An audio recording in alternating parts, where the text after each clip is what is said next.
Marcus Johnson stood silently as the flight attendant apologized profusely to the white woman who had taken his first-class seat. "I own this airline," he finally said, his voice soft but firm. The cabin froze. No one could have predicted what happened next.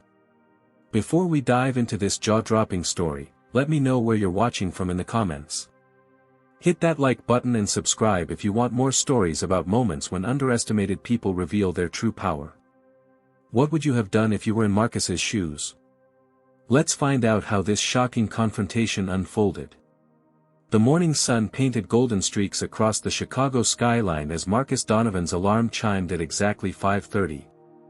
Even after acquiring Legacy Airlines 6 months ago, the 38-year-old tech billionaire maintained the same disciplined routine that had propelled him from South Chicago's struggling neighborhoods to the pinnacle of American business.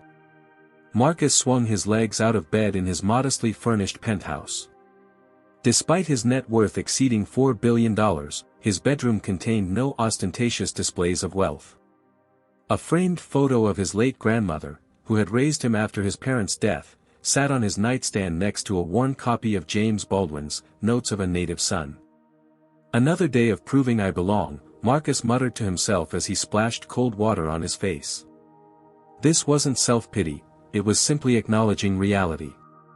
Even as the owner of one of America's largest airlines, he constantly faced the assumption that he didn't belong in the rooms where decisions were made. After a quick shower, Marcus selected a charcoal gray suit that was expertly tailored but intentionally understated. His watch, a vintage Timex rather than a Rolex, had been his grandfather's. He had learned early that flashy displays of wealth only intensified the scrutiny he already faced as a black man in predominantly white spaces. His phone buzzed with a text from Amara Washington, his chief of staff and oldest friend from their days at MIT. "Car waiting downstairs. All set for New York meeting. First-class ticket confirmed. Seat 1A. Marcus smiled. Amara understood his preference for discretion. Even as CEO, he rarely used the company's private jets, preferring instead to experience Legacy Airlines as his customers did. Today's flight to New York carried particular significance. He would be announcing a comprehensive restructuring plan to the board that would fundamentally change the airline's approach to customer service and employee relations. The doorman nodded respectfully as Marcus exited his building. "Morning, Mr. Donovan. Taking the Tesla today?" "Yes, thanks, Raymond." Marcus's choice of a 3-year-old Tesla Model 3 rather than a Bentley or Rolls-Royce often confused people who knew his financial status. But Marcus had never forgotten his grandmother's wisdom: it's not what you show that matters, it's what you build. His driver, Terrence, greeted him with a warm smile. "Big day today, boss." "Could be transformative for thousands of employees," Marcus replied, settling into the back seat. "If the board approves the plan." The drive to O'Hare International Airport took 45 minutes. Marcus used the time to review his presentation one last time. The plan included significant investments in employee training, with a special focus on diversity and inclusion. Legacy Airlines had a poor track record in these areas, one of the main reasons he'd been interested in acquiring it. Upon arriving at the airport, Marcus thanked Terrence and entered Terminal 3 carrying only a sleek leather briefcase and a small carry-on bag. He avoided the VIP entrance, preferring to move through the regular channels. No one would suspect that the man in the understated suit owned the airline whose logo dominated the terminal. The first reminder of his perpetual outsider status came at security. Despite having TSA pre-check, the agent studied Marcus's ID with unusual scrutiny. "This is your ID?" the agent asked, looking from the license to Marcus's face repeatedly. "Yes, it is," Marcus replied calmly, having experienced this countless times. Step aside please." As Marcus waited for the random, additional screening, he noticed a white executive in a similar suit sail through with barely a glance at his documentation. The executive had even carried a larger bag than Marcus's. 20 minutes later, Marcus approached the gate for Legacy Airlines Flight 857 to New York's JFK Airport. The boarding process had just begun, with first-class passengers being called first. Marcus stepped forward with his boarding pass, only to be stopped by the gate agent.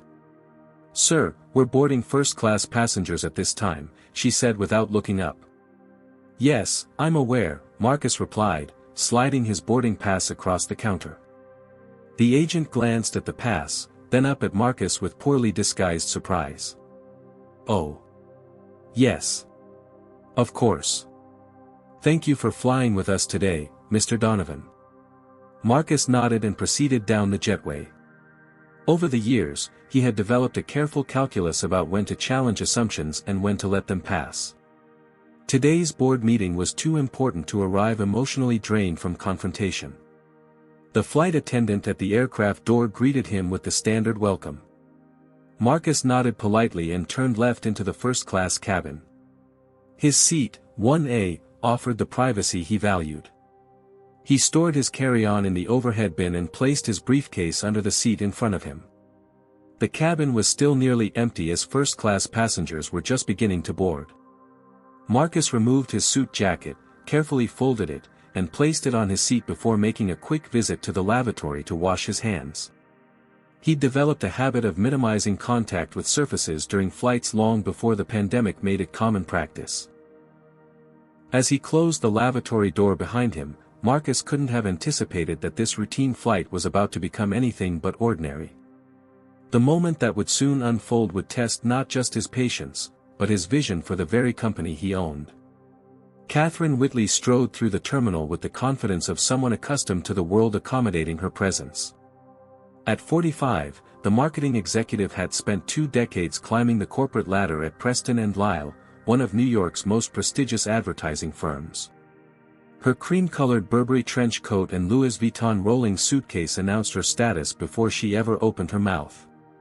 Running slightly late after a lengthy call with a difficult client, Catherine approached the gate just as the final first-class passengers were boarding. She flashed her boarding pass and ID with barely a pause. "Thank you for flying with us today, Ms. Whitley," the gate agent said.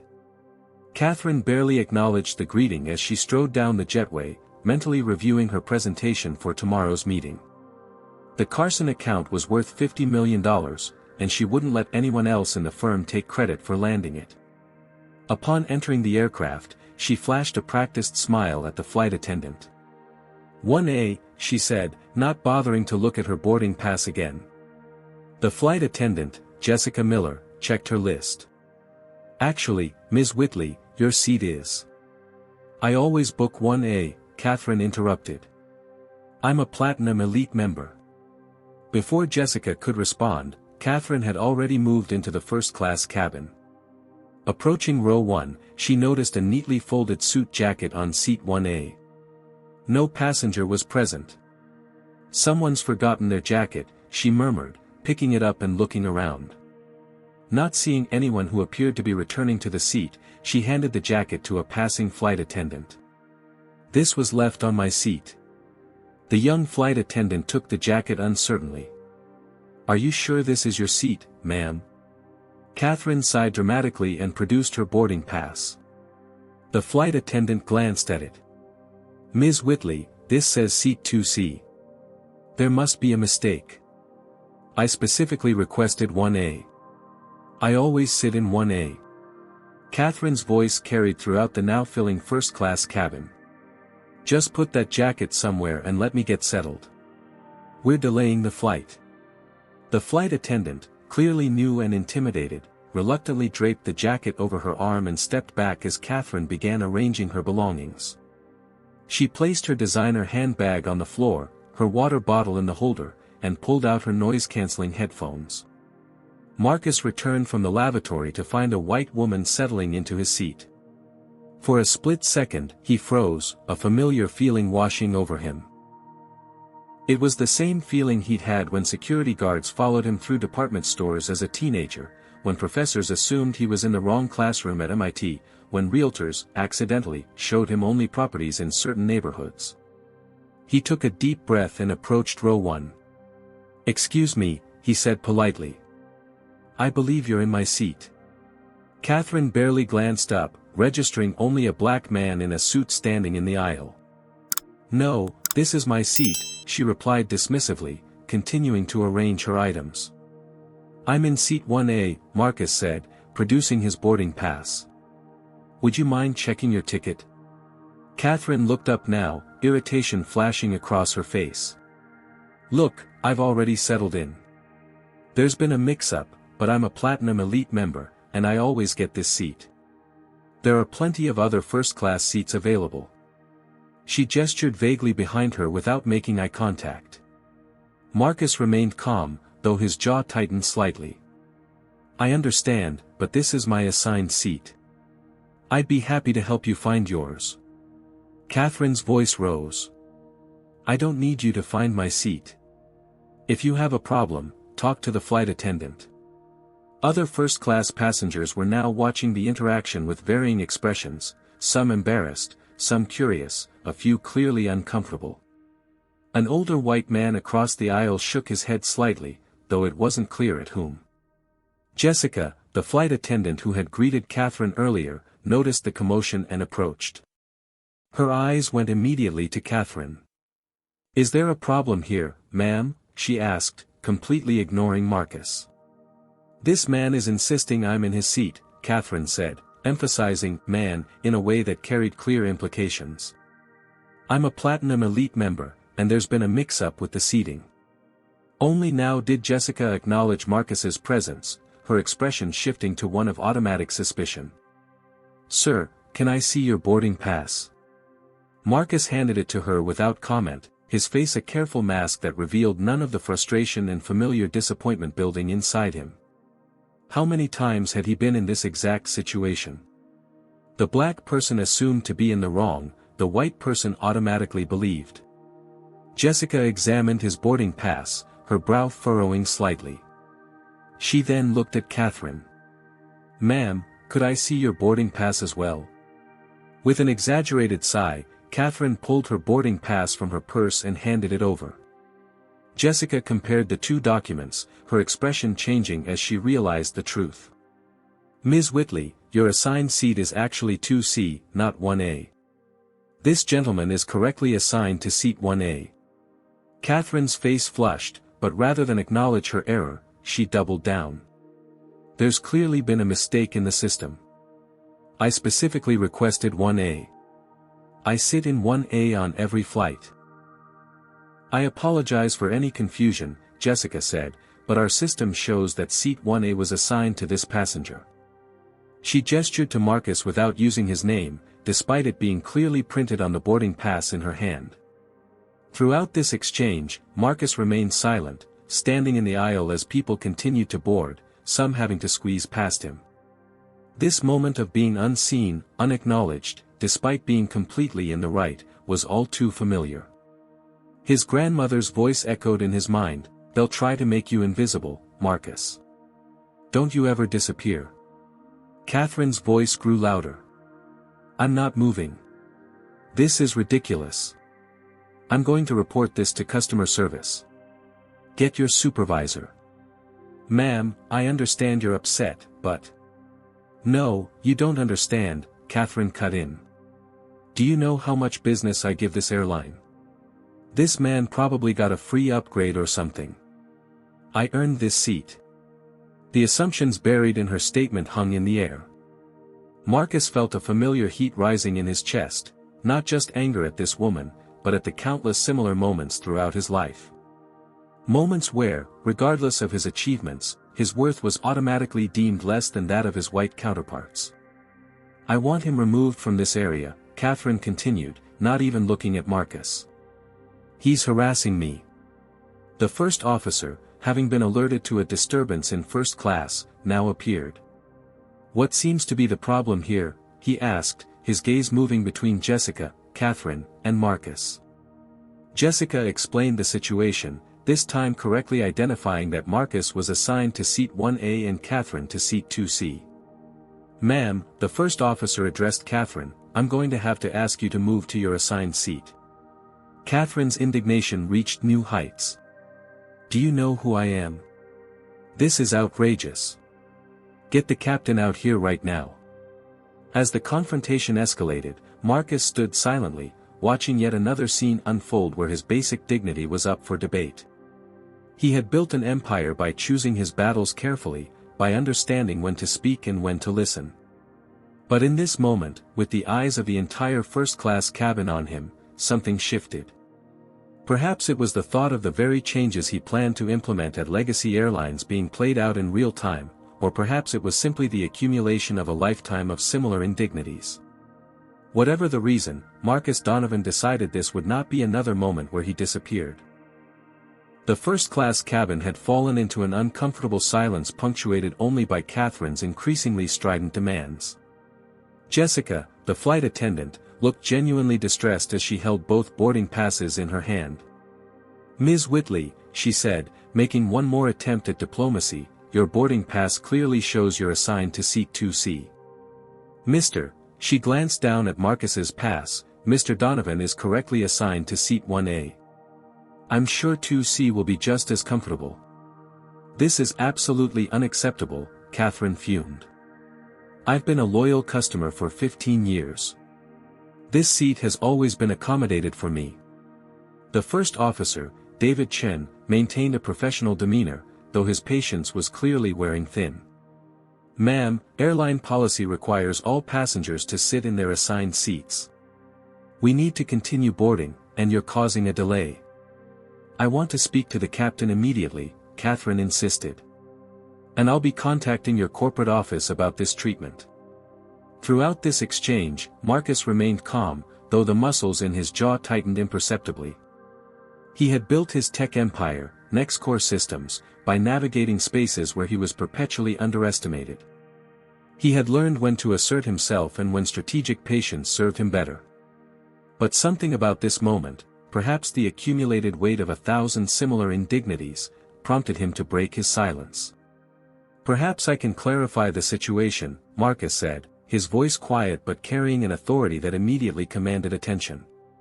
All eyes turned to him. For the first time, Catherine really looked at him, taking in his perfectly tailored suit and the quiet confidence he exuded. "My name is Marcus Donovan," he continued, retrieving his jacket from where it had been carelessly draped over a nearby seat. From the inner pocket, he removed a business card and a small leather wallet containing his ID. He handed them to the first officer. Officer Chen's eyes widened as he examined the credentials. "Mr. Donovan, sir, I had no idea you were on this flight. My apologies for the inconvenience." "What's happening?" Catherine demanded. "Why are you apologizing to him?" Jessica leaned over to look at the ID and card in Chen's hand. Her face paled. "Oh my goodness," she whispered. Marcus turned to face Catherine directly. "Ms. Whitley, I understand your frustration with the seating arrangement. However, as the CEO and owner of Legacy Airlines, I can assure you that our seating assignments are not arbitrary. I'm booked in seat 1A because I need to review confidential documents during this flight." The cabin fell completely silent. A passenger in row 3 audibly gasped. Catherine's expression froze somewhere between shock and disbelief. "You're, what?" "I acquired Legacy Airlines 6 months ago," Marcus explained calmly. "I typically fly commercial to experience our service firsthand." The power dynamics in the cabin shifted instantly. Jessica's professional demeanor returned, though now tinged with visible anxiety. "Mr. Donovan, please accept our deepest apologies for this misunderstanding." Catherine's face had drained of color, but rather than acknowledge her error, she pivoted to disbelief. "That's ridiculous. You can't possibly." She trailed off, evidently realizing how her statement would sound. "Can't possibly what, Ms. Whitley?" Marcus asked, his tone still measured but with an edge that hadn't been there before. Catherine flushed. "I mean, you don't look like. I would have heard if a black man had acquired one of the country's largest airlines." Marcus finished for her. "I prefer to keep a low profile. My company, NextCore Systems, operates through a holding company for these acquisitions." First Officer Chen, clearly uncomfortable, attempted to resolve the situation. "Ms. Whitley, I'm going to have to insist you move to your assigned seat now." Catherine looked around the cabin, seemingly hoping for support from other passengers. Instead, she found averted gazes and uncomfortable expressions. A few passengers had their phones out, though Legacy Airlines policy prohibited recording other passengers without consent. "This is some kind of joke," Catherine said, but her voice lacked conviction. "Let me see that ID again." "Ms. Whitley, that won't be necessary," Officer Chen interjected firmly. "Please gather your belongings and move to your assigned seat immediately." As the reality of the situation sank in, Catherine's embarrassment transformed into indignation. "Well, how was I supposed to know? He doesn't exactly look like an airline CEO." The moment the words left her mouth, several passengers visibly cringed. Marcus's expression remained impassive, but his eyes hardened. "And what exactly does an airline CEO look like, Ms. Whitley?" Before she could respond, the senior cabin crew member, Alicia Rodriguez, arrived, having been alerted to the situation. "Mr. Donovan," she said, recognition immediate in her voice. "Is everything all right, sir?" "There seems to be some confusion about the seating arrangements," Marcus replied. "Ms. Whitley believes she's entitled to my seat despite her boarding pass indicating otherwise." Alicia turned to Catherine, her professional smile firmly in place but her tone leaving no room for argument. "Ma'am, you'll need to move to your assigned seat immediately. We cannot delay the flight any longer." Catherine slowly began gathering her belongings, muttering under her breath about ridiculous situations and proper notification. As she stood, she made one last attempt to save face. "I'll be filing a formal complaint about this.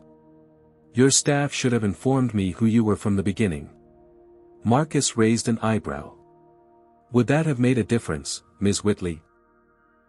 Should airline policies apply differently based on who a passenger is?" Catherine had no response. With as much dignity as she could muster, she moved to seat 2C, pointedly avoiding eye contact with everyone in the cabin. As Marcus finally took his rightful seat, a scattered applause broke out from a few passengers who had witnessed the entire exchange. He acknowledged them with a small nod, but there was no satisfaction in his expression. This victory was hollow, yet another reminder of the underlying assumptions he battled daily. He stowed his briefcase, settled into his seat, and pulled out his tablet. On the screen was the presentation he would deliver to the board later that day, a comprehensive plan to transform Legacy Airlines' corporate culture and customer service approach. The irony wasn't lost on him that he had just experienced firsthand exactly why such changes were necessary. As the boarding process continued, Marcus noticed several passengers sneaking glances at him, some with newfound respect, others with curiosity. The story was already spreading throughout the plane. He wondered how long it would take to reach social media. Catherine sat rigidly in seat 2C, her face a mask of embarrassment and anger. When Jessica approached to offer her a pre-flight beverage, she waved her away without a word. The cabin door closed, and the captain's voice came over the intercom welcoming passengers to Legacy Airlines Flight 857 to New York's JFK Airport. As the plane pushed back from the gate, Marcus stared out the window at the Chicago skyline receding in the distance, his reflection faintly visible in the glass. In that reflection, he saw not just himself, but the shadow of every black person who had ever been told, explicitly or implicitly, that they didn't belong. The difference was, today he had the power to do something about it.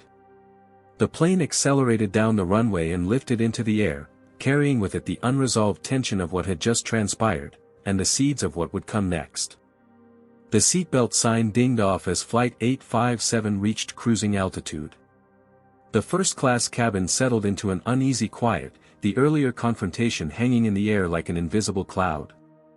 Marcus opened his laptop but found himself unable to focus on the presentation he needed to review before landing. Instead, his mind kept replaying the interaction with Catherine Whitley. Alicia Rodriguez, the senior cabin crew member, approached his seat. "Mr. Donovan," she said quietly, "can I get you anything? Perhaps some coffee or breakfast?" "Coffee would be great, thank you," Marcus replied. "Black, no sugar." "Of course, sir." She hesitated, then lowered her voice further. Sir, on behalf of the entire crew, I want to apologize for what happened during boarding. It was completely unacceptable. Marcus gave her a small smile. I appreciate that, Alicia. Though it's not the crew I'm concerned about. Alicia nodded, understanding the broader implications of his statement. I'll be right back with your coffee. As she moved away, Marcus noticed several passengers sneaking glances at him. A few had their phones out, though they quickly put them away when they realized he was watching. He had no illusions about what was happening. The incident was almost certainly being described in texts, emails, and social media posts right now. Catherine Whitley sat stiffly in seat 2C, pointedly staring at her tablet. The passenger beside her, an older white businessman, seemed to be deliberately creating as much space between them as the first-class seat would allow. The social dynamics had shifted dramatically once Marcus's identity was revealed, but he took no pleasure in it. This wasn't about one woman's embarrassment, it was about a pattern that repeated itself endlessly in different contexts. Jessica approached with a steaming cup of coffee. Your coffee, Mr. Donovan, she said, her demeanor markedly different from their earlier interaction. Where before she had barely acknowledged his presence, now she was almost obsequious. Thank you, Jessica, he said, reading her name tag. How long have you been with Legacy? The question seemed to surprise her. Just under a year, sir. Marcus nodded. Do you enjoy it? Yes, sir. Most days. Her eyes darted briefly toward Catherine, then back to Marcus. Good. We're going to be making some changes soon. I hope they'll make your job easier. He kept his voice neutral, aware of listening ears around them. Thank you, sir. Jessica hesitated. Sir, about earlier. I should have handled that differently. Marcus studied her for a moment. Yes, you should have. But it's a teachable moment, isn't it? Jessica nodded, her cheeks flushing slightly. Yes, sir. As she moved away, Marcus took a sip of his coffee and glanced out the window at the vast expanse of clouds below. Had this incident occurred 5 years ago, he might have let it go, filed it away with the hundreds of other microaggressions and not-so-microaggressions he'd experienced. But now, as the owner of Legacy Airlines, he had the power to address not just this isolated incident but the systemic issues it represented. His phone buzzed with a text from Amara, check your email. The video is already circulating. Marcus sighed and opened his email. Sure enough, Amara had forwarded him a link to a Twitter post. The video, clearly taken surreptitiously, captured the moment he revealed his identity to Catherine. It was already gaining traction, with the caption, White woman tries to steal black man's seat, turns out he OWNS the whole airline. Hashtag justice served, hashtag karma is real. The comments below the video were a mixed bag. Some expressed satisfaction at seeing Catherine put in her place. Others questioned whether Marcus had overreacted. A few even suggested the video was staged as some kind of publicity stunt. The tribal nature of social media was already transforming a personal incident into fodder for broader cultural debates. As Marcus was scrolling through the comments, another email came in from his PR director, Zoe Chen. This is going viral. We need to get ahead of it. Call me when you can. Marcus put his phone away and rubbed his temples. What should have been a straightforward flight to an important meeting was now threatening to become a media circus. And for what?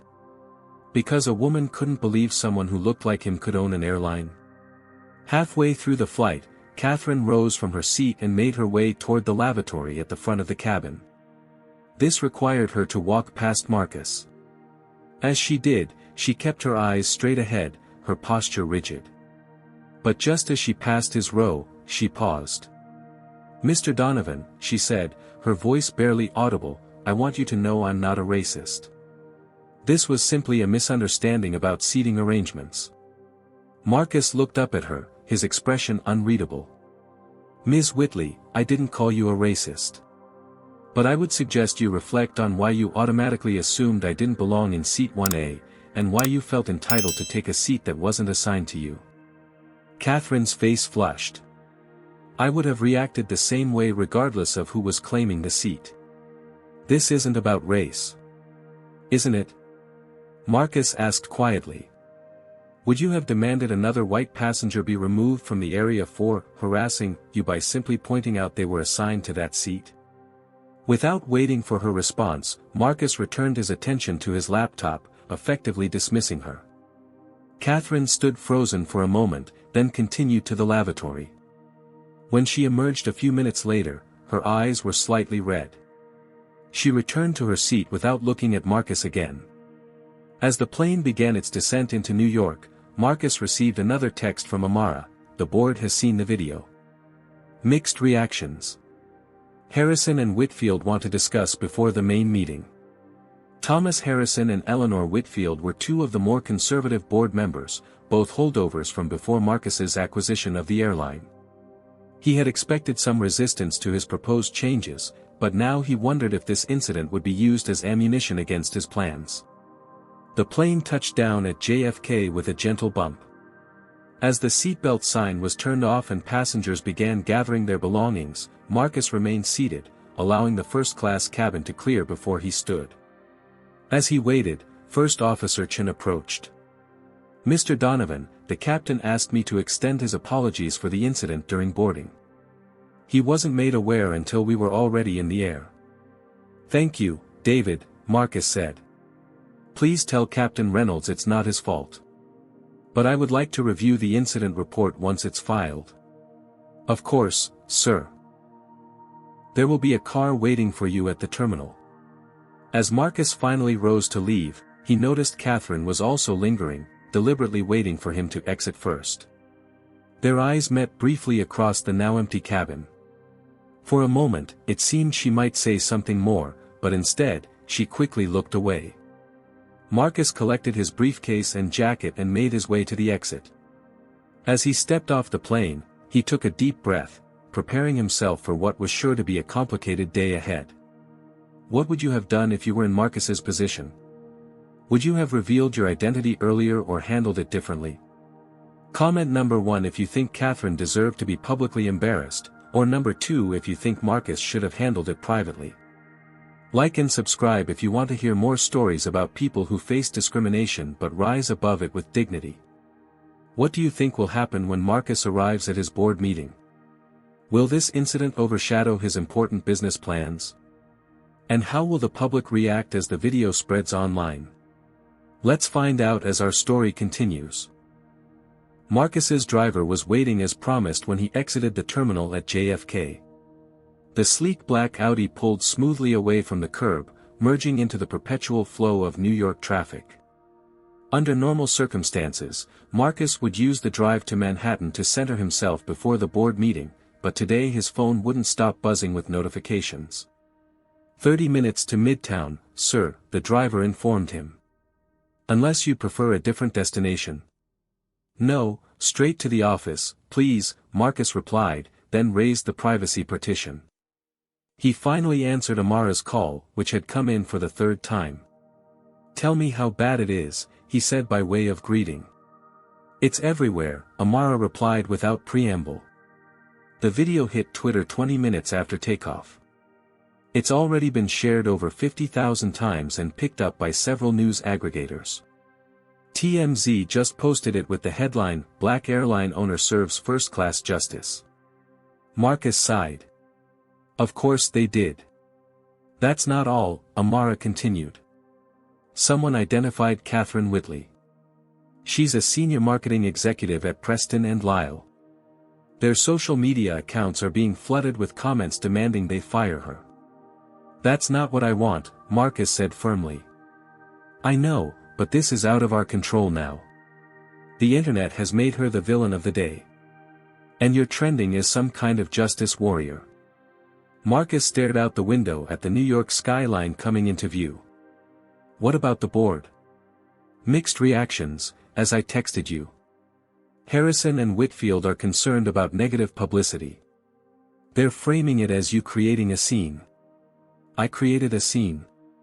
Marcus couldn't keep the edge out of his voice. I was standing in the aisle being ignored while a woman tried to steal my seat. I know, Amara said soothingly. And most of the board is supportive. Jordan and Patel have already called to express their backing. But Harrison and Whitfield have requested a private meeting before the main presentation. Of course they have, Marcus muttered. Set it up. But the full board meeting proceeds as scheduled. We're not delaying the announcement. Already arranged. The private meeting is in 30 minutes. Full board at 11 as planned. You're a step ahead as always, Marcus said, his tone softening. How's the PR team responding? Zoe has drafted a statement emphasizing that Legacy Airlines is committed to respectful treatment of all passengers. Very neutral, not mentioning the incident specifically. She's waiting for your approval. Tell her to hold off. I want to see how this plays out first. As they ended the call, Marcus opened Twitter to assess the situation firsthand. The video had indeed gone viral, now with hundreds of thousands of views. The reactions fell along predictable lines. Many praising him for maintaining his composure, others criticizing Catherine in increasingly harsh terms, and a vocal minority suggesting he had overreacted or been unnecessarily confrontational. What troubled him most was how quickly the incident had been reduced to simplistic narratives that served various political agendas. A nuanced human interaction was being flattened into symbolic archetypes, entitled Karen versus successful black man. While there was truth in that framing, it missed the complexity of the moment and the larger systems at play. More concerning was a new development. Catherine Whitley had posted a statement on her LinkedIn profile. Regarding the incident on Legacy Airlines this morning, while I regret the confusion over seating assignments, I reject any implication that my actions were racially motivated. I have always been a champion of diversity in the workplace and am deeply hurt by the attacks on my character. The situation was deliberately escalated to create a viral moment at my expense. I am consulting with legal counsel regarding the unauthorized recording and the damage to my professional reputation. Marcus closed the app, a knot forming in his stomach. This was exactly what he didn't need, a protracted public battle that would overshadow the important changes he wanted to implement at Legacy Airlines. The car pulled up to the gleaming glass tower in Midtown that housed Legacy's corporate headquarters. Marcus composed himself, straightened his tie, and stepped out onto the sidewalk. Several employees recognized him as he entered the lobby, their expressions revealing they had already seen the video. Amara was waiting for him at the private executive elevator.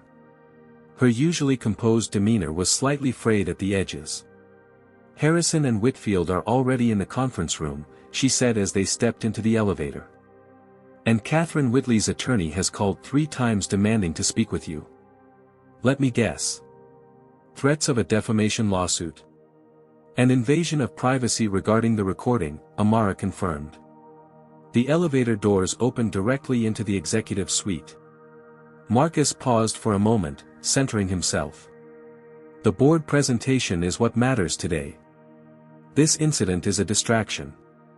A distraction that perfectly illustrates why your proposed changes are necessary, Amara pointed out. Marcus gave her a small smile. Always finding the strategic angle. That's why you're the best. Thomas Harrison and Eleanor Whitfield were indeed waiting in the small conference room adjacent to the boardroom. Harrison, in his 60s with silver hair and the ruddy complexion of a lifetime golfer, stood as Marcus entered. Whitfield, a thin woman in her 50s with an impeccable blonde bob, remained seated. Marcus, Harrison began without preamble, we've got a situation on our hands. Good morning to you too, Thomas, Marcus replied evenly, taking a seat at the head of the table. Eleanor. Whitfield nodded curtly. This video is causing significant problems for the company. Our customer service lines are being flooded with calls. Supporting calls or critical ones? Marcus asked. That's beside the point, Harrison interjected. The point is that a private interaction between a legacy employee and a customer has been turned into a public spectacle. It reflects poorly on our brand. Marcus studied them both for a moment. I find it interesting that your concern is about brand perception rather than the fact that a legacy flight attendant automatically sided with a white passenger over a black one, even when the black passenger was clearly in the right. Harrison shifted uncomfortably. No one is saying the situation was handled perfectly. But escalating it to the point where it becomes a viral story doesn't help anyone. I didn't escalate it, Thomas. I simply identified myself after being treated as if I didn't belong in a seat that was rightfully mine. Marcus leaned forward slightly. And that's exactly the kind of experience that countless black passengers have on airlines every day, except they don't have the ability to prove they own the company. Whitfield cleared her throat. We're not unsympathetic, Marcus. But this Ms. Whitley is now threatening legal action. Her firm, Preston & Lyle, is a significant corporate client of Legacy. This could cost us millions in business. So that's what this is really about, Marcus said quietly. Protecting revenue, not addressing the actual issue.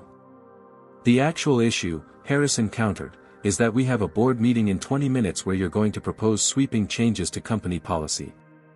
This incident has created a charged atmosphere that will make rational discussion difficult. Marcus stood up, signaling the end of the discussion. On the contrary, Thomas. This incident has created the perfect backdrop for exactly the changes I'm proposing. Legacy Airlines has a systemic problem with how it treats passengers of color. What happened to me this morning is just one example, and I was lucky enough to be in a position of power. Most people aren't. Marcus, Whitfield began, but he cut her off. The board meeting will proceed as scheduled.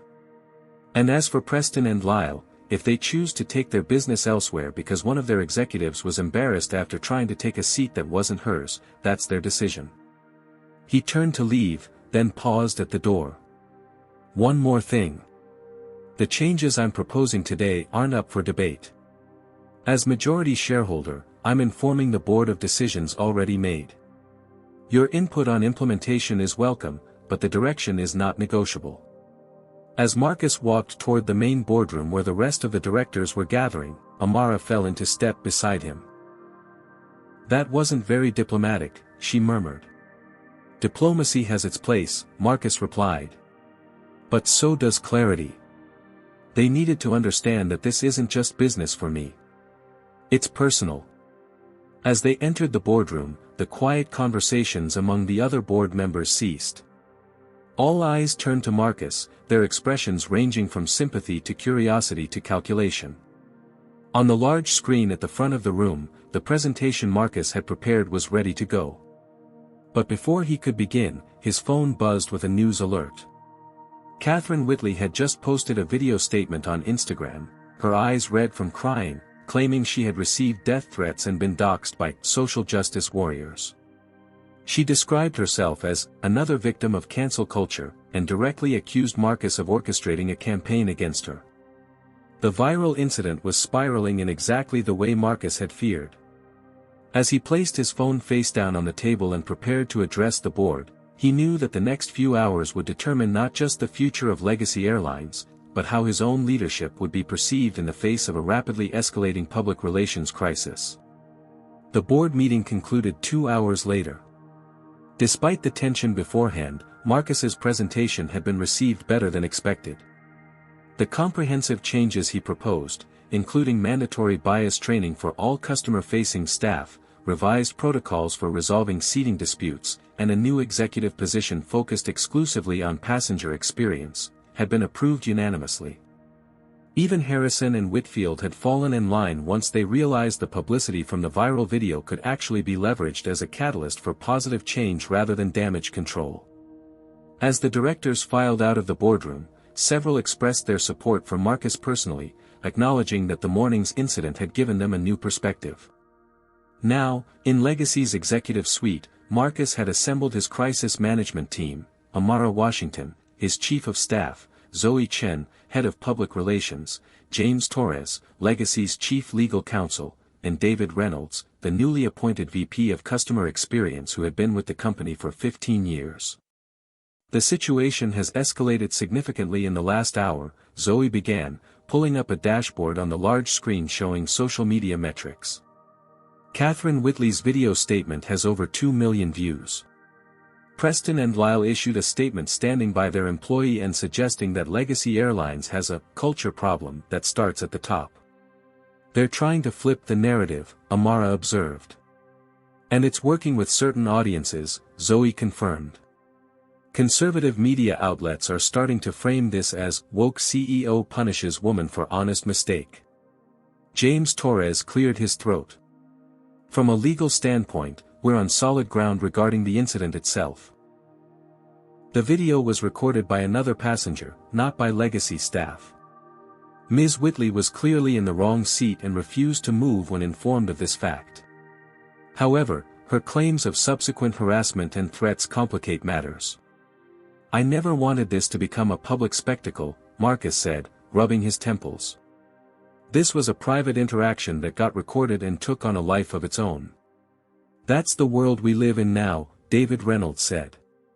He was in his 50s, with salt and pepper hair and decades of airline industry experience. Everything is potentially public. The question is how we respond. Marcus nodded, grateful for Reynolds's pragmatism. Options? Zoe outlined 3 potential approaches. First, we could issue a strong statement supporting you and condemning Ms. Whitley's behavior. That would play well with our base and progressive consumers. But it would escalate the conflict and potentially harm her further, Marcus interjected. Correct. Option 2 is to issue a neutral statement about respecting all passengers and investigating the incident, essentially corporate speak that says nothing. That doesn't address the real issue, Amara objected. And option 3? Marcus asked. Zoe hesitated. It's unorthodox, but we could reach out to Ms. Whitley directly and invite her to meet with you privately. No lawyers, no PR teams. Just a human conversation. The room fell silent as everyone considered this approach. It's risky, James cautioned. Anything you say could be used against you later if she pursues legal action. And if she refuses? David asked. Then we've demonstrated good faith, Zoe replied. It strengthens our position regardless of what comes next. Marcus stood and walked to the window, looking out at the Manhattan skyline. He thought about his mentor, Dr. William Harris, who had guided him through his early years in business. Dr. Harris had always emphasized that true leadership wasn't about winning battles but transforming them into opportunities for growth. We're going with option 3, Marcus decided, turning back to face the team. But with a twist.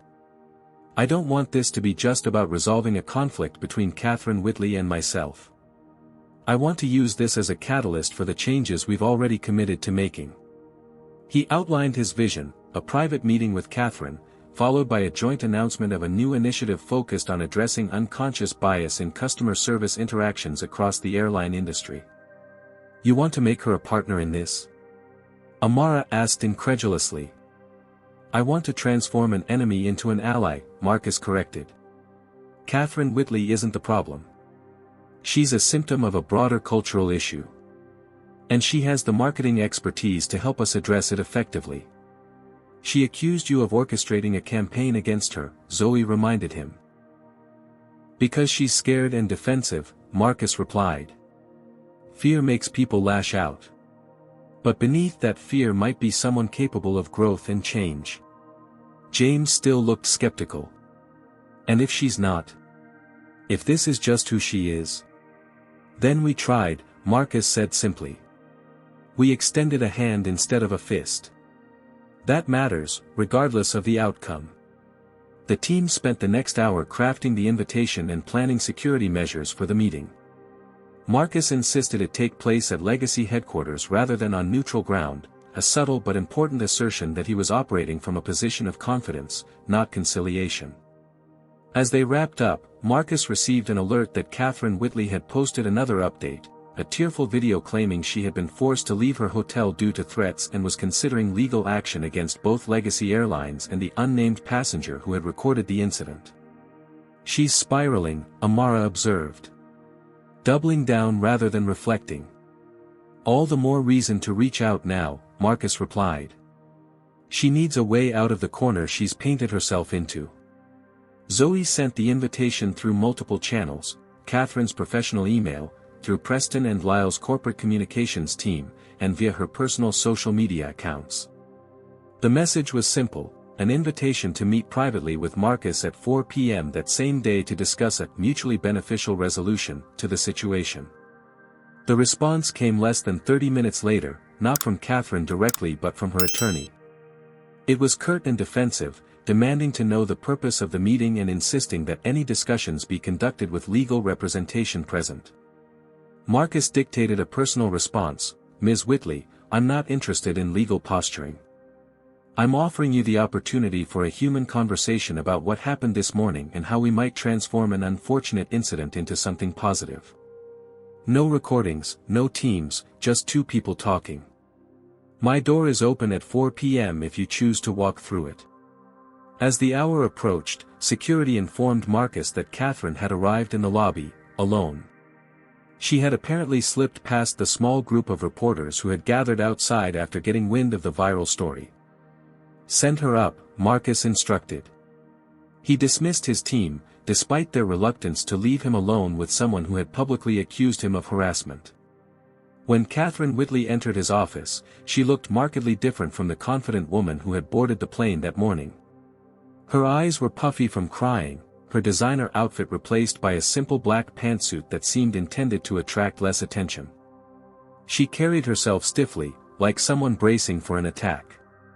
Ms. Whitley, Marcus greeted her, not offering his hand but gesturing to the sitting area by the window rather than the more formal conference table. Thank you for coming. Catherine remained standing just inside the doorway. My attorney advised against this meeting. I'm sure they did, Marcus replied. Attorneys are paid to be cautious. But sometimes human problems require human solutions, not legal ones. After a moment's hesitation, Catherine moved to the indicated seating area and perched on the edge of an armchair. Marcus sat across from her, deliberately keeping his posture open and relaxed. Why am I here? Catherine asked, her voice tight. To be lectured about my privilege? To offer a public apology so you can further humiliate me? Marcus studied her for a moment. Actually, you're here because I think we have an opportunity to turn what happened this morning into something constructive rather than destructive. Catherine's brow furrowed. I don't understand. What happened between us on that plane isn't unique, Ms. Whitley. It happens in different forms every day to people who look like me. Usually without cameras recording, and usually without the power to do anything about it. I've already said this wasn't about race, Catherine replied defensively. It was a misunderstanding about whether I belonged in that seat, Marcus finished for her. About whether someone who looks like me could possibly be entitled to the space you wanted. Catherine fell silent, her eyes dropping to her hands clasped tightly in her lap. I'm not here to shame you, Marcus continued more gently. I'm here to invite you into a conversation about why that interaction happened the way it did, and what we might do together to prevent similar situations in the future. As the tension in the room slowly began to dissipate, Marcus sensed the first tentative opening for real dialogue, a small but crucial step toward the transformation he envisioned, not just for Legacy Airlines but for the broader conversation about race and power in America. The silence between them stretched for nearly a minute, neither willing to be the first to speak after Marcus's invitation to deeper dialogue. The Manhattan skyline provided a dramatic backdrop through the floor-to-ceiling windows of his office, the late afternoon sun casting long shadows across the room. Finally, Catherine shifted in her seat. You think I'm a racist, she said flatly. Marcus shook his head. I think you, like most people, have unconscious biases that influence your behavior in ways you may not recognize. That's a very diplomatic way of calling me a racist, Catherine replied, her voice taking on an edge. Ms. Whitley, Marcus said patiently, if we're going to have this conversation, we need to move beyond the defensive posture of racist versus not racist. Those labels aren't useful here. Easy for you to say when your reputation isn't being destroyed online, Catherine shot back. Do you know I've received death threats? That my home address was posted on Twitter? That my children are being harassed at school?" Marcus leaned forward slightly. "I'm genuinely sorry to hear that. No one deserves that kind of treatment, and I've publicly condemned any harassment directed at you." Catherine looked surprised. "You have?" "Yes. About an hour ago. I made it clear that while what happened on the plane was problematic, I don't condone doxing or threats of any kind." Catherine seemed momentarily deflated, as if one of her prepared arguments had been neutralized. "Well, thank you for that." Marcus nodded, then reached for a leather portfolio on the coffee table between them. "Let me share something with you that might provide some context for why today's incident affected me the way it did." He opened the portfolio and removed several printed emails, placing them on the table. "These are customer service complaints filed with Legacy Airlines over the past month. I've removed identifying information, but I'd like you to read them." Catherine hesitated, then picked up the top sheet. "I was asked to move from my assigned first-class seat to accommodate a white couple who wanted to sit together, despite having non-adjacent seats. When I refused, the flight attendant became hostile and suggested I was being difficult," she read aloud. "Signed, black male passenger, aged 42. She picked up the next one. While boarding, I was repeatedly asked to verify my first-class ticket, while white passengers were allowed to board without similar scrutiny. When I reached my seat, another passenger had taken it and the flight attendant initially sided with them despite my correct boarding pass. Signed, South Asian female passenger, aged 36. Catherine read through 3 more similar complaints, each describing situations where passengers of color were treated with suspicion, disbelief, or outright hostility when asserting their rightful place in premium cabins. "These could be isolated incidents," she said, but her voice lacked conviction. "They're not," Marcus replied. "Legacy Airlines receives an average of 23 similar complaints per week. And those are just from passengers who bother to formally report their experiences." He took back the papers and returned them to his portfolio. "What happened to me this morning was a personal experience of a systemic problem. The difference is that I have the power to do something about it." Catherine was quiet for a moment, then asked, "Why am I here, Mr. Donovan?" "Really?" "Because you have a choice to make," Marcus said. "You can continue to frame yourself as a victim in this situation, fighting a public battle that will likely harm both your reputation and mine. Or you can join me in addressing the underlying issues that created this incident in the first place." "Join you?" Catherine repeated incredulously. "How exactly would that work?" "You're a senior marketing executive with expertise in brand positioning and public perception. Legacy Airlines is about to launch a major initiative focused on unconscious bias training and inclusive customer service. Instead of being the villain in this story, you could be part of the solution." Catherine let out a short, disbelieving laugh. "You want me to help you with PR damage control?" "No," Marcus said firmly. "I want you to help transform an industry that has historically marginalized certain groups of passengers. What happened between us is a symptom of a much larger problem. And addressing that problem will require perspectives from both sides of the divide." Catherine fell silent again, visibly processing his unexpected proposal. "I don't know if I can do that," she finally said, her voice softer than before. "Why not?" "Because." She hesitated, then continued with visible difficulty. "Because that would require acknowledging that what happened on the plane wasn't just about a seating misunderstanding. That maybe there was something else influencing my behavior." "Yes," Marcus said simply. "It would." Catherine stood abruptly and walked to the window, her back to Marcus. "Do you know how hard I've worked to get where I am? 20 years of fighting my way up in an industry dominated by men. I've prided myself on being a champion for women in marketing. I mentor young female professionals. I speak at conferences about gender equality in the workplace." She turned back to face him. "And now I'm being portrayed as the epitome of white privilege and entitlement. Everything I've built is being questioned because of one interaction on a plane. Marcus remained seated, giving her the space to express herself. The narrative online has been reductive and unfair to both of us. That's the nature of viral moments, they flatten complex human interactions into simplistic stories. Then why feed into it? Catherine asked. Why not just issue a joint statement saying it was all a misunderstanding and move on? Because that would be a missed opportunity, Marcus replied. What happened between us is a microcosm of interactions that happen every day. We have a chance to use this moment to create meaningful change. Catherine returned to her seat, her posture less rigid than before. I'm still not sure what you're asking me to do. I'm asking you to join me for a press conference tomorrow where we'll announce Legacy's new initiative on inclusive customer service. You would acknowledge that the incident reflected unconscious biases that many people carry, and express your commitment to being part of the solution rather than part of the problem. And what do I get out of this?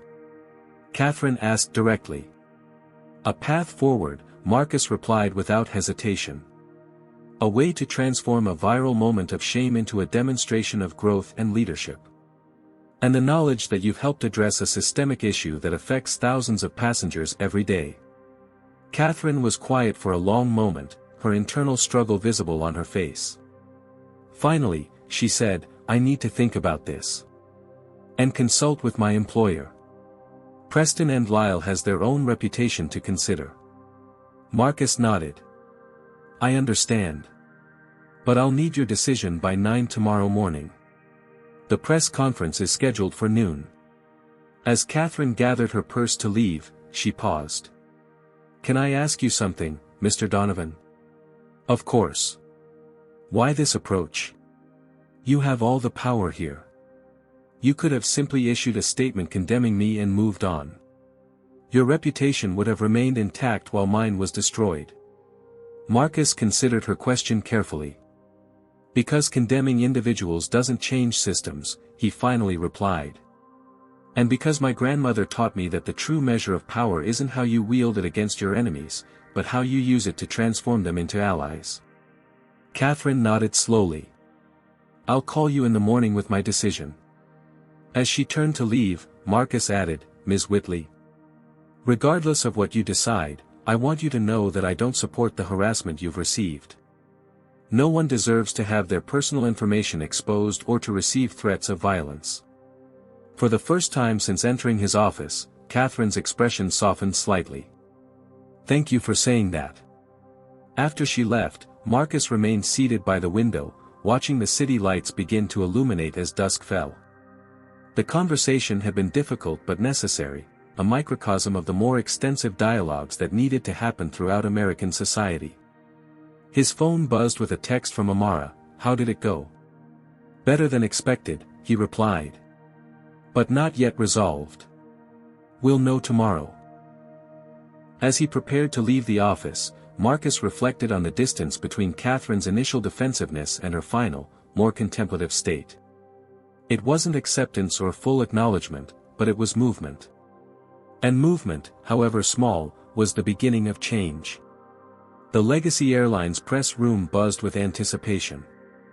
Journalists from major networks and publications filled every seat, with camera operators jostling for position along the back wall.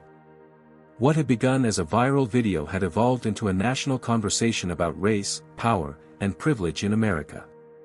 Behind the scenes, Marcus stood with his communications team, reviewing the key points of the announcement one final time. Catherine Whitley had called at 8:45 that morning, 15 minutes before his deadline, to confirm her participation. Her voice had been steady but tinged with nervousness. Are you sure about this? Amara asked for the third time, straightening Marcus's tie. Sharing the stage with her sends a very specific message. That's exactly the message I want to send, Marcus replied. That we can move beyond conflict to create meaningful change. Zoe Chin approached with a tablet. Social media is speculating wildly about this press conference. The prevailing theory is that you're announcing Catherine's termination from Preston and Lyle and a lawsuit against her. Marcus shook his head. They couldn't be more wrong. A production assistant signaled that they were ready to begin. Marcus took a deep breath and stepped through the door that would lead him to the stage. In the wings on the opposite side, he caught a glimpse of Catherine in a conservative navy suit, her hair pulled back in a simple style. Their eyes met briefly, and he gave her a small nod of encouragement. The press conference began with Marcus alone at the podium. Camera flashes erupted as he took his position. "Good afternoon," he began. "Thank you all for coming on such short notice. 2 days ago, I boarded a Legacy Airlines flight from Chicago to New York, an ordinary business trip that turned into something quite extraordinary due to a seating misunderstanding that was captured on video and shared widely online." The room was completely silent, every journalist leaning forward slightly in anticipation. "That video captured a moment of conflict between myself and another passenger, Miss Catherine Whitley. It has been framed in various ways, as a confrontation between a black man and a white woman, as an entitled customer versus a company owner, as a satisfying moment of justice served. But like most viral moments, the reality is more complex than the narrative." Marcus paused, looking directly into the bank of cameras. "Today, I'm not here to discuss that specific incident. I'm here to announce a new initiative that will transform how Legacy Airlines approaches customer service, employee training, and corporate culture. An initiative born from the recognition that what happened on that flight reflects systemic issues that affect thousands of passengers every day." He outlined the comprehensive program, including mandatory unconscious bias training for all customer-facing staff, revised protocols for resolving seating disputes, a new executive position focused exclusively on passenger experience, and a community advisory board comprised of diverse voices to provide ongoing feedback. "But this announcement comes with an unexpected element," Marcus continued. "Rather than positioning Ms. Whitley as an adversary in this situation, I've invited her to join us in this initiative. Because true change requires participation from all sides, and because this moment has created an opportunity for growth and understanding that transcends a single incident." Murmurs rippled through the press corps. This was clearly not the narrative they had anticipated. "I'd like to invite Ms. Catherine Whitley to join me now," Marcus said, gesturing toward the wings. Catherine walked onto the stage, her expression composed but her hands clasped tightly in front of her. The journalists erupted in questions, cameras flashing rapidly, but Marcus raised his hand for silence. "Ms. Whitley has agreed to share a few words," he said, stepping aside to give her access to the microphone. Catherine approached the podium, visibly nervous but determined. She looked out at the sea of expectant faces and took a deep breath. "Yesterday, I sat in Mr. Donovan's office feeling defensive and attacked. I was convinced that what had happened on that plane was a simple misunderstanding blown out of proportion by social media. I was focused entirely on protecting my reputation and defending my actions." She paused, glancing briefly at Marcus before continuing. "But during our conversation, Mr. Donovan showed me documentation of a pattern, dozens of similar experiences reported by passengers of color on Legacy and other airlines. Experiences that mirrored what happened between us. And he asked me to consider whether my actions might have been influenced by unconscious biases I wasn't aware of carrying." A hushed stillness fell over the room as journalists realized they were witnessing something unexpected, not a scripted apology, but a genuine moment of reflection. "That was an uncomfortable conversation," Catherine admitted. "It's much easier to dismiss a single incident as a misunderstanding than to examine the patterns in our behavior and the assumptions that drive them. But discomfort is often where growth begins." She straightened her shoulders slightly. "I can't change what happened on that plane. But I can acknowledge that my response when Mr. Donovan rightfully claimed his seat reflected assumptions and entitlements I hadn't previously examined. And I can commit to doing better, not just personally, but professionally." Catherine then revealed that Preston and Lyle had agreed to partner with Legacy Airlines on the new initiative, providing marketing expertise to ensure the message reached both employees and customers effectively. "This isn't about public relations or damage control," she emphasized. "It's about recognizing a moment that revealed something important about our society and using it as a catalyst for meaningful change." As Catherine stepped back, Marcus rejoined her at the podium. Together, they fielded questions from journalists, some skeptical, others supportive. Throughout the exchange, they demonstrated a united front while acknowledging the complexity of the issues involved. When asked directly whether Catherine had apologized for her behavior on the plane, Marcus intercepted the question. "This isn't about public apologies or assigning blame," he said firmly. "Ms. Whitley and I have had private conversations about what transpired, but the focus of this initiative is forward-looking. We're more interested in creating systemic change than in relitigating a single incident." As the press conference concluded, Marcus and Catherine shook hands for the cameras, a gesture that would appear on front pages across the country the following day, often with headlines expressing surprise at the unexpected alliance. Back in the privacy of the green room, Catherine's carefully maintained composure began to crack. "That was intense," she said, sinking into a chair. "You did well," Marcus assured her. "Better than well. The comments online will be brutal," she predicted. "Half the people will say I'm only doing this to save my job, and the other half will say I'm not being contrite enough." "Probably," Marcus agreed. "But this isn't about winning over everyone. It's about creating space for honest conversation and meaningful change." Catherine looked up at him, her expression more vulnerable than he had seen before. "Can I ask you something personal?" "Of course." "How do you do it? How do you navigate these situations with such grace? If our positions had been reversed, I don't think I could have been so measured." Marcus considered her question carefully. "When you've experienced a lifetime of similar interactions, you develop strategies for preserving your dignity and accomplishing your goals despite the obstacles.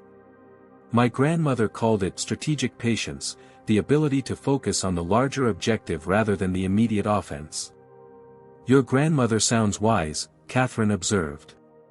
"She was," Marcus replied with a small smile. "She raised me after my parents died. She worked as a housekeeper for wealthy white families in Chicago's Gold Coast neighborhood. She saw firsthand how power operated, and she taught me how to navigate systems that weren't built for people who looked like us." Catherine was quiet for a moment, absorbing this glimpse into Marcus's background. "Thank you," she finally said. "Not just for this opportunity, but for approaching this whole situation with humanity. You had every right to be vindictive." "Vindictiveness might feel satisfying in the moment," Marcus replied, "but it rarely creates lasting change. And lasting change is what I'm after." As they prepared to leave, Catherine asked one final question: "Do you really believe this initiative will make a difference? That we can change how people see and treat each other?" Marcus considered this thoughtfully. "I believe we can create systems and training that make it more likely for people to pause before acting on their unconscious biases. I believe we can establish consequences for behaviors that devalue certain passengers. And I believe that conversations like the one you and I had yesterday can transform individual perspectives." He reached for his coat. "Is that enough to solve racism in America? No. But it's a step. And change happens one step at a time." As Marcus left the building, he received a text from his grandmother's oldest friend, Louise, who had watched the press conference on television. "Your grandma would be so proud. You're fighting the good fight in your own way." The message brought tears to his eyes. In the midst of cameras and journalists and corporate strategies, it was a reminder of why this work mattered, not just for Legacy Airlines or for his own legacy, but for all the people who had come before him and all who would come after. 6 months later, Marcus Donovan stood at the gate of Legacy Airlines Flight 1219 from New York to Chicago, observing the boarding process with quiet satisfaction. The transformation was subtle but significant. Flight attendants greeted each passenger with the same level of warmth and respect, regardless of appearance. The boarding announcements included clear explanations of procedures in multiple languages. A new digital system verified seating assignments efficiently, minimizing disputes and confusion. "Everything looking good, Mr. Donovan?" asked Alicia Rodriguez, who had been promoted to Director of Passenger Experience, one of the new executive positions created under Marcus's initiative. "Better than good," Marcus replied. "Natural. That's what we wanted," changes that feel so intuitive people forget there was ever another way of doing things. Legacy's Inclusive Skies initiative had expanded far beyond its original scope. What began as unconscious bias training for customer-facing staff had evolved into a comprehensive overhaul of company culture, from hiring practices to marketing strategies to in-flight service protocols. Catherine Whitley had indeed become an unexpected ally in this transformation. After their joint press conference, she had leveraged her expertise at Preston and Lyle to develop a marketing campaign that highlighted Legacy's commitment to equitable treatment for all passengers. The campaign had been so successful that 3 other major airlines had implemented similar programs, creating a ripple effect throughout the industry.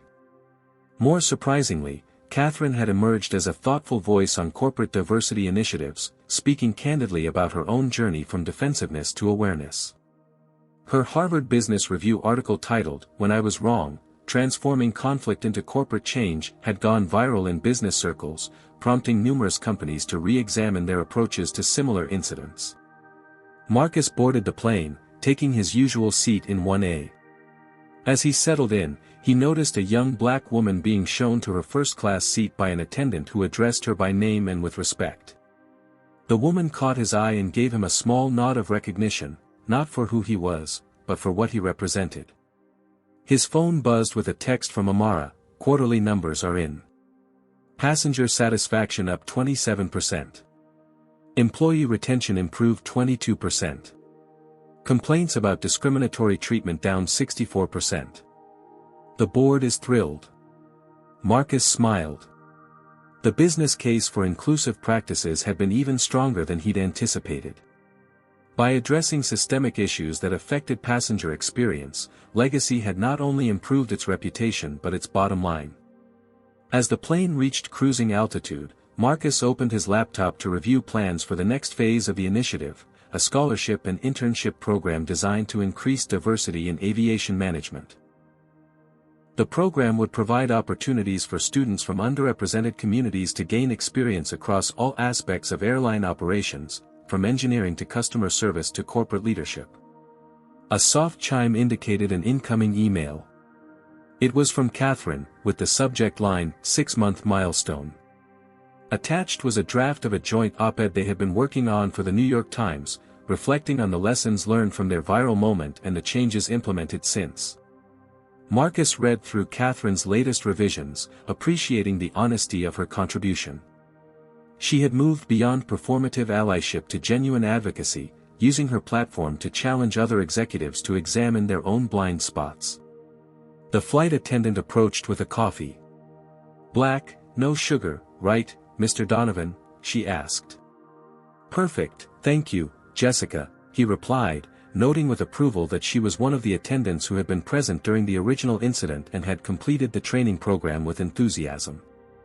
As the plane began its descent into Chicago, Marcus gazed out at the city where his journey had begun, from the South Side neighborhoods of his childhood to the gleaming downtown tower that now housed Legacy's headquarters. The path had never been easy, but each obstacle had taught him something valuable about perseverance, strategy, and transforming opposition into opportunity. His phone buzzed again, this time with a news alert. Another major airline had announced a comprehensive diversity initiative explicitly modeled after Legacy's program. The industry-wide change Marcus had hoped for was gaining momentum. After landing, Marcus made his way to the Legacy Airlines executive offices downtown. The quarterly mentorship session he had established was scheduled for that afternoon, a program that paired high-level executives with promising employees from diverse backgrounds. Today's mentor was Darius Wilson, a 24-year-old flight attendant who had demonstrated exceptional leadership potential. Darius had recently handled a situation remarkably similar to the one Marcus had experienced, a passenger refusing to acknowledge another passenger's rightful seat assignment, with such skill and diplomacy that multiple customers had written to commend him. The key was addressing the underlying anxiety, not just the behavior, Darius explained during their session.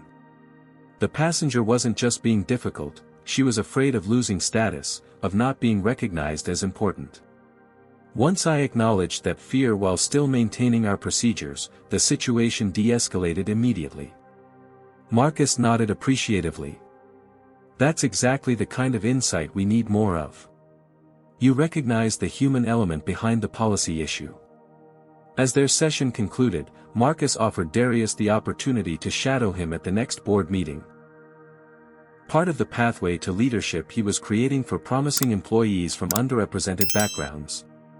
"I never thought someone from my neighborhood would end up in a boardroom," Darius admitted. "That's exactly why you need to be there," Marcus replied. "We can't change systems if the people making decisions all come from the same backgrounds and experiences." Later that evening, Marcus boarded another legacy flight, this time headed to a speaking engagement at Howard University's business school. As he settled into his seat, 1A, as usual, he reflected on how a moment of conflict had catalyzed real transformation. The flight attendant who checked his ticket smiled with genuine recognition. "Good evening, Mr. Donovan. Thank you for flying with us today." No questions about whether he belonged in first class.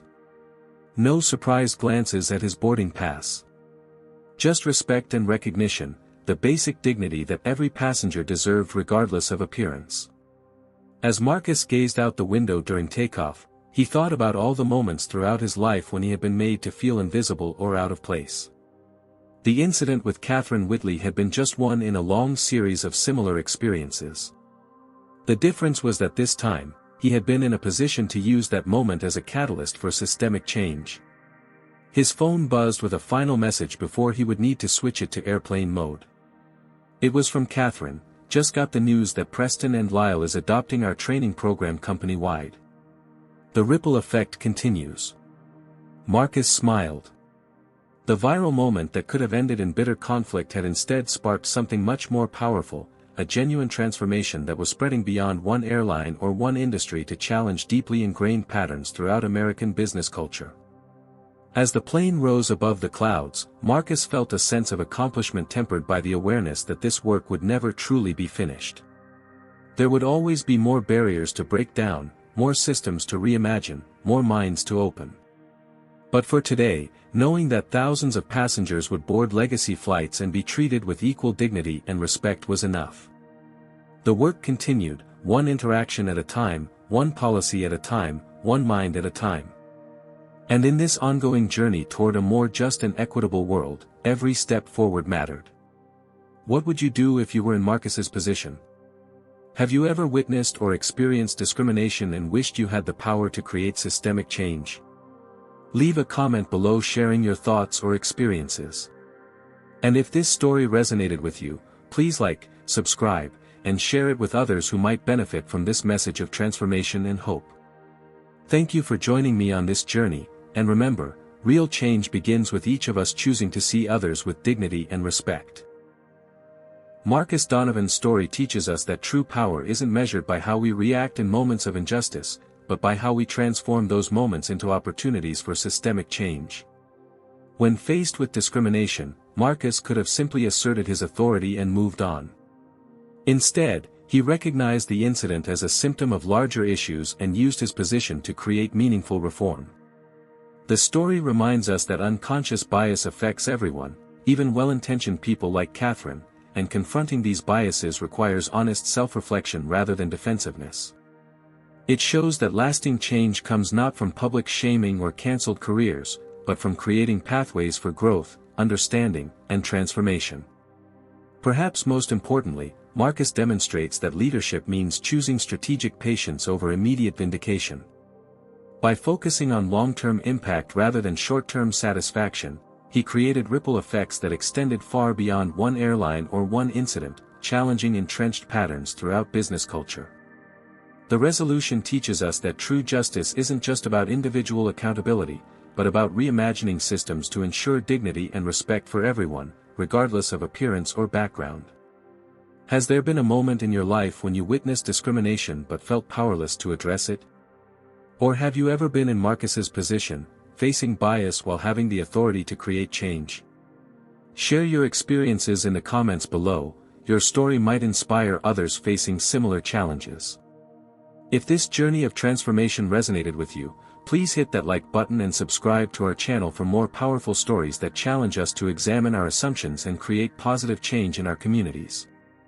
Share this video with someone who might need to hear that difficult moments can become catalysts for meaningful transformation. Thank you for joining us on this journey through Marcus's experience. Remember, every interaction is an opportunity to treat others with dignity and respect, and together we can build a world where stories like this become increasingly rare.